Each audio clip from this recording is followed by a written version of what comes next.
Hello and welcome to some more Star Citizen. Zin and I both have a cold, but Zin is currently pretty ill with her cold or flu, whatever she's got. So I'm going to do a bit of a rant and chat about some bits and bobs about Star Citizen Alpha 3.18, Star Citizen Alpha 3.19, and Fleet Week. Because there's a load going on over the next few months for Star Citizen. Cloud Imperium have shared a load of information, and I sort of want to just talk about it. So, Alpha 3.18, we've been waiting on this for ages now. We knew it was going to be a long patch cycle back when Cloud Imperium said it sort of in the middle of 2022. I was expecting it to be out at the latest by the end of the year. And, well, we are now into 2023, and it looks like we're not going to have 3.18 live until some point in March. Now, at the moment, it looks sort of like by mid-March. But the reason that 3.18 has taken so long is because the amount of bugs and blockers, and that was largely caused by persistent entity streaming. But there's a load of other massive features in 3.18 with soft destruction, with salvage, with the cargo refactor. There's just a huge amount of meaty content, and there's racing. There's just a ton of stuff. Now we're going to be getting that soon, and in the PTU, they're making progress with it. So, and they are just doing bug fixing now. There have been a load of terribly sort of aggressive blockers, from lots and lots of 30Ks to elevators just not working, to transit not working. Those are the sort of main terrible problems because they prevent you from playing the game. And Cloud Imperium don't really want to release a major patch that takes you a few steps backwards in playability.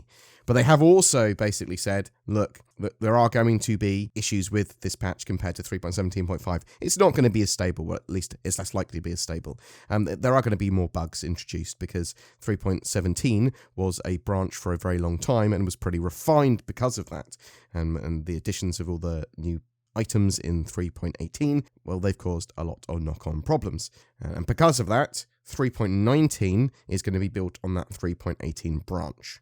So, although it's called 3.19, it is effectively a 3.18.x patch. So, we're getting 3.19 not too far in the future. It is going to be, it's planned to come out before Fleet Week. So, Fleet Week is typically starting at the end of May, mid-May, end of May, and that means that the 3.18 patch cycle is going to be incredibly short, unless you count 3.19 as part of 3.18, which maybe you should.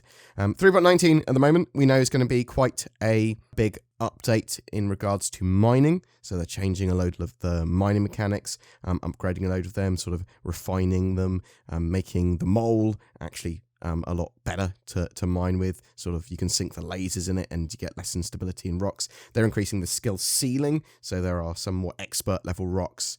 They're sort of getting stuff prepared for the dynamic economy. They're going, certain areas have more iron in, so Microtech has loads of iron, and ArcCorp might have loads of copper. You can go to asteroid fields to get all of these materials, and then they're going to associate the rarer ores with the more standard materials. There's a cool new ore that you can get. I think it's Genolite from FPS mining that's worth a lot of money.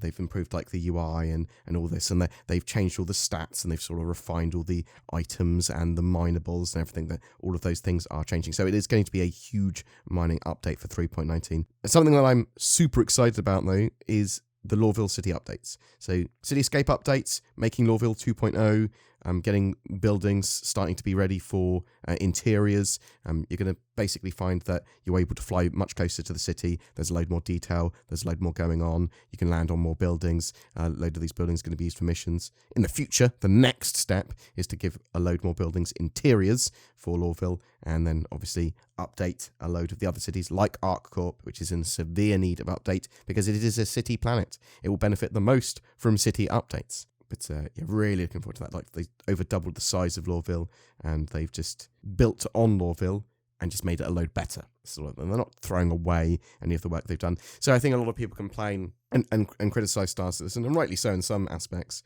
that they keep on doing reworks. They keep on reworking the same thing. That's why aren't they building and making new stuff?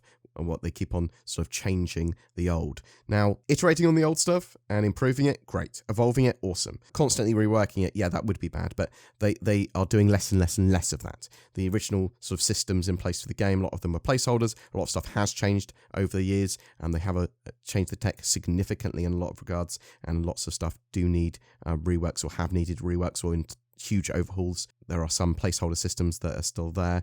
There are still overhauls and reworks that they are currently working on, but there are less and less of that sort of stuff going on each year because they are completing what needs to be done and moving towards closer to final with a lot of these mechanics, or putting them in positions so that they are future-proofed. Because, yeah, really what it was is that a lot of the older systems weren't future-proofed enough, and they have to sort of rework them, redo them, or they're changing. And they are gonna evolve some stuff a bit more. So obviously the flight mechanics and the combat and stuff like that, they've got the master modes and the resource management system, and then we're going to see sort of physicalized components, hopefully not too far after that. But these are monumental systems that are super important for the game, that we don't know how the game's going to be affected by them until they're actually in, really. And will they require redoing lots more other bits because of that? We know that they need to bring all the ships up to a gold standard and have them all ready for physical components and all that sort of jazz as well, which is going to take a long time. And Cloud Imperium are expanding out their studios and their number of staff, which is great to help with that, but it's still going to be a long while before Cloud Imperium have Star Citizen anything close to being in a beta state. So just sort of bear that in mind. 3.19 as well, though, has like salvage contracts, which, yeah, it's cool. I actually really like the idea of having contracts for any mission type: mining contracts, salvage contracts, hauling contracts. Just go, I want to do this kind of mission. Bam. Let's get an area of space that allows me to do salvage in, because I've bought the rights to do salvage there, and I know there's going to be some wrecks that turn up. We do also know that 3.19 is preparing the way for a lot of Arena Commander updates. Now, I'm not sure if they're all going to be in there or not, but they're sort of making some big changes there to try and revitalize and bring players back to Arena Commander. And if they overhaul Vandal Swarm and things like that, great. I'll be right in there. We do know that there's a new dogfighting level around Jericho Station. But yeah, so this is all coming to fruition, 3.18, 3.19, before Fleet Week at the end of May. So Fleet Week is one of the biggest, if not the biggest event of the year. It sort of competes directly with the Intergalactic Aerospace Expo. Intergalactic Aerospace Expo, biggest sales event of the year. Pretty much everything's on sale, yeah? There's free fly, all that sort of jazz. Fleet Week, very similar. Lots of combat ships are on sale, and there's a free fly typically and all that sort of stuff going on. But there's a few more interesting things going on. There's a lot more interaction there other than just a ship expo where you can rent ships for free. So there's like a Javelin that you can do a tour of. There's a UE fleet flying around. There might be some more cool stuff this year as well. But it's a lot more interactive, it feels, Fleet Week. And you can expect there to be some new straight flyable ships that Cloud Imperium will be putting out almost certainly, because they've been working on quite a few unannounced things, and I believe that it's mostly going to be straight to flyable. There might be a concept ship or two, but as the sort of first major event of the year, Cloud Imperium are going to really want to be pushing Fleet Week, because it does set the tone for the year. It does make them a ridiculous amount of money, many millions of dollars. An interesting thing as well, so Drake aren't part of Fleet Week proper. They have their own little defense con in a slightly different location at the end of Fleet Week, typically.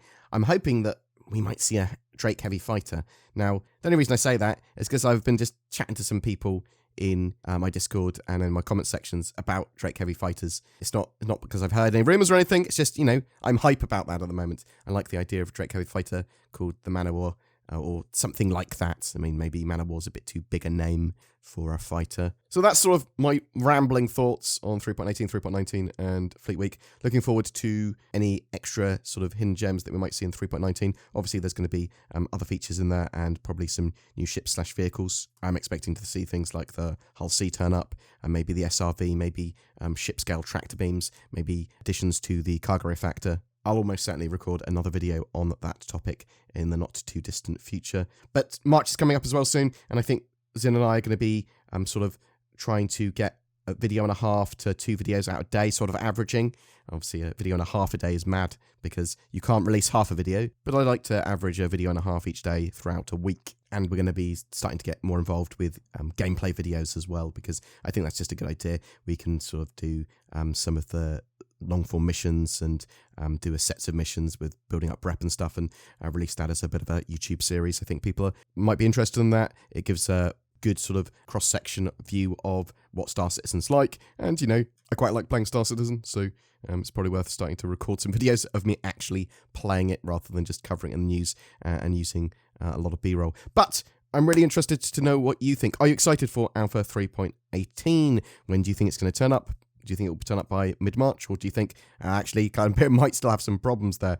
3.19, are you expecting quite a meaty patch? Are you looking forward to the mining updates and Lorville sort of turning into a larger, more detailed city that you can actually fly a lot closer to? Fleet Week, is that something that burns in your loins? Are you excited to see new ships and to get involved with that event? What are your thoughts? I'd love to hear from you in the comments below. Time for some shilling. The Tobii Eye Tracker 5 is on sale again until the 6th of March. This gives you native high-precision head and eye tracking in Star Citizen. Very cool for general immersion, for combat both in ship or on foot. They are absolutely fantastic pieces of kit, and both Zin and I have one. Use the links below to grab one for 15% off or to find out more. That's the last chevron locked in, Mr. Daniel Jackson, who is legally distinct from any doctors of the same name. We've done it. We've connected to another world. Daniel Jackson, we're being hacked through the gates to the stars, which is also legally distinct from any other gates that travel to the stars. We should have got NordVPN, Daniel Jackson. We would have been able to browse the internet safely, accessed our favourite content on Netflix, and we would have been able to have privacy.